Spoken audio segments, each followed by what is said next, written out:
As a soon to be 47-year-old, I've been working out for 26 years. And I can openly say I still don't have a lot of stuff figured out. I know enough about me and what I need to do. I know my science, right?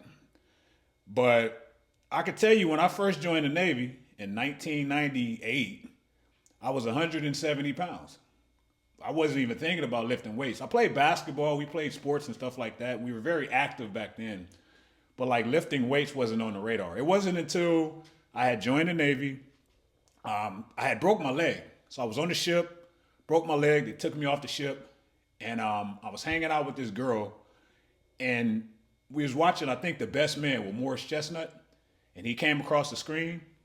And I'm hanging out with this chick, mind you. And she asked me, why don't you work out? And that's why I started working out. Because of that situation there. Started working out, leg had healed, and they put me back on the ship. And at this point, I went from being 170 when I first joined the Navy to going back to the ship at like 195. Now I didn't have the eating right part figured out and all that, but I just used to lift weights, buy Muscle Fitness magazine and all that stuff. And I started noticing people would treat you different. I did. I'm not even gonna lie. And that's when I kind of start leaning into it more. I fell in love with it. And now being 46, 47 in October, while the aesthetic part is a bonus, and I'm not even gonna lie to you, it is, because I work in the career field that I work in. I go to recruiting events and I want people to believe what I'm talking about. It's the health that really, keeps me going. Now, saying that I've been just on different spectrums in different weight, different body types means that I was able to actually see and feel how I felt health wise, mentally, physically, emotionally during those points of time. And I've been like lean. I think 2012, 2014, during those years, I was just really just dialed in. At one point, I was like, man, I'm about to start doing bodybuilding shows. And that, I didn't scratch that itch and that kind of fell out quick. And then I got up to 300 pounds. And that was tough. But during that time, I knew exactly what I was doing to me because it was me. It was my habit. I was drinking all the time. I'm very open about how I used to be an alcoholic. And my drinking led to me eating bad. I stopped working out all the time.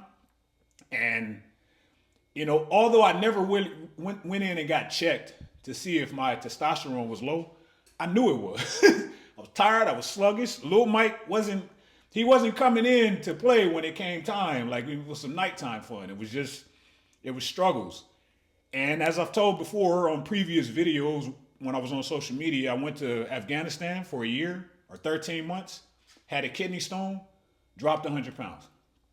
I can tell you now, with how things are in the world, the obesity levels, especially when it just comes to black men, that I feel a lot better maintaining my lower body fat percentage. Visceral fat is a silent one, man. It's a silent killer. But just understanding that about me has taught me so much more. So what I do is, if I know you, I'll share that information with you. So today I'll just let you know what it is that I do. I keep it pretty simple. Now I will tell you I'm not on anything. I'm not on steroids. I'm not on TRT. But my habits, I've been so dialed in on my habits to where if you do something long enough, it'll start to become normal. And what I learned about being around people, especially in the military, is if, people will actually tell you exactly what they're not willing to do, all while accusing you of doing something to get the results they want, if that makes any sense. Now, I'm an early morning workout person. I invested a lot in my garage here and I eat the same and things like that. I tell people these things, right? Because if somebody's going to ask you or hate on you, I think that you're doing something that they want to do. But it is tough. It was tough to put that bottle down. It was tough to establish the habits of trying to eat healthier, right? All the time. I do have a refeed day, which is Saturday, which I don't go off the rails, but it's just like a controlled cheat day for me. But the first thing that I do is I weigh everything. Get a scale. Go to Amazon, get you one of those scales. They got the digital ones, and just start weighing what you eat. Now, one thing I learned about me is I eat the same things all the time. For one, the physical, um, you know, the fact that I was able to get in shape and stay in shape helps me want to stay in shape. So that stuff keeps me locked in. I'm not even gonna lie to you. Way more than any food or anything like that. Like it was to the point when I was 300 pounds, I'm eating certain food, just chasing a couple of seconds of dopamine. And I'm chewing, and next thing you know, I'm regretting that I ate it. Man, see, this is the reason why I'm not able to get back in shape. I don't do that no more. So yeah, I weigh my food, man. You get the scale, you put your plate on the scale, you zero it out so it doesn't actually weigh the plate, and then you put your food on there. Try to get to something to where you're eating the same things. I know it sounds boring and you don't have any balance. And when it comes to balance, to me, it just means people tell me that because they want me to do things that they're still doing. And I just can't do that.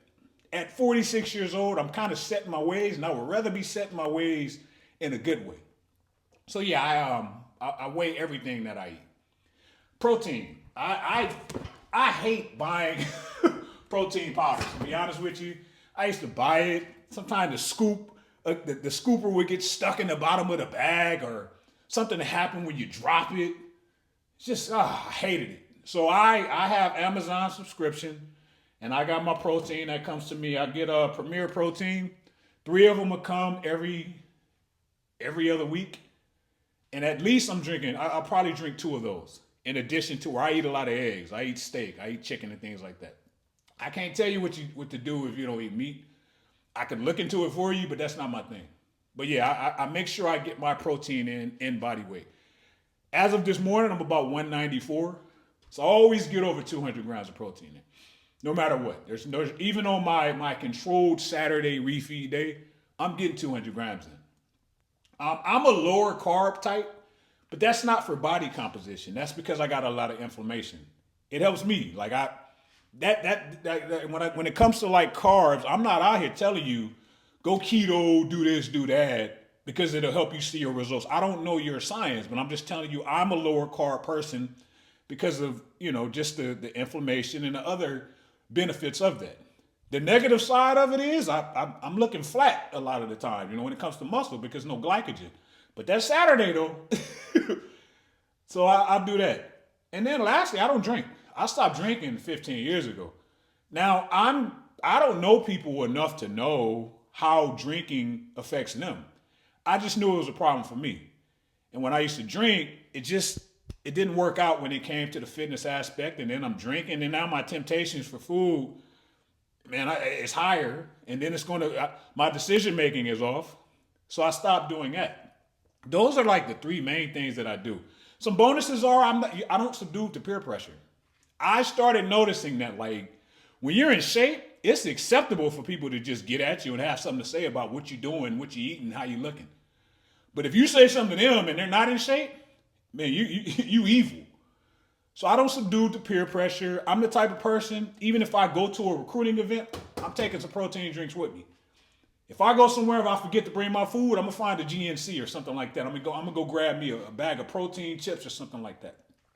Another bonus is it ain't gotta taste the same. What I mean by, I remember I used to tell my sister, yeah, I eat turkey bacon. It don't taste the same. It's not supposed to, right? It's supposed to kind of like scratch that itch in different areas. You're eating healthier, and you get the aspect of the bacon. That's why I eat like protein donuts and stuff like that. I am a donut guy, man. I'm talking pink box. They stack 17 donut holes on the top when you get them. But I don't eat like that no more. So yeah, those are things that I actually do.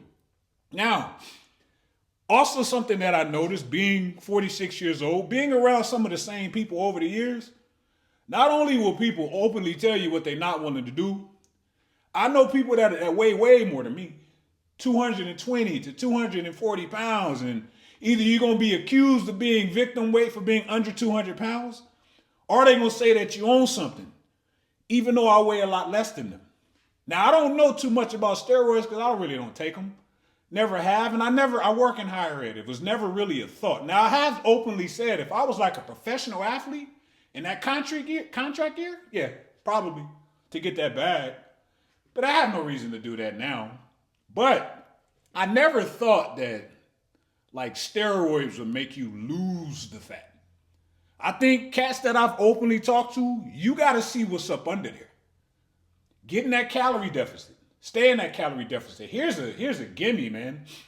I would either use ChatGPT. Now, there's a lot of apps that you can use that'll help you track what it is that you're eating. But I would use ChatGPT and I would add it would be like a running list. And it's just called Daily Calorie, Carbs, and Protein Tracker. That's what I named it. And it would just tell me what I was eating and I would subtract it because I wear my watch all the time. But now I use Claude because Claude pulls from my Apple Health. So I put a prompt in there, I'll put in what I'm eating and it'll give me my deficit on the notification, probably like every 5 hours. So I know up until the time I go to bed, what type of calorie deficit I'm in. I already know how many grams of protein that I'm getting in. And my carbs is just like a self-preference thing. The rest is easy. I don't drink. I don't smoke. I'm not about to be out here eating whatever. And it allows me to see the results that I want. And I might not have the ideal perception of a physique, but I look the way that I think I want to, setting aside those moments of like body dysmorphia because I was lean. I was muscular. So there's a freebie for you. I just told you the main things that I do.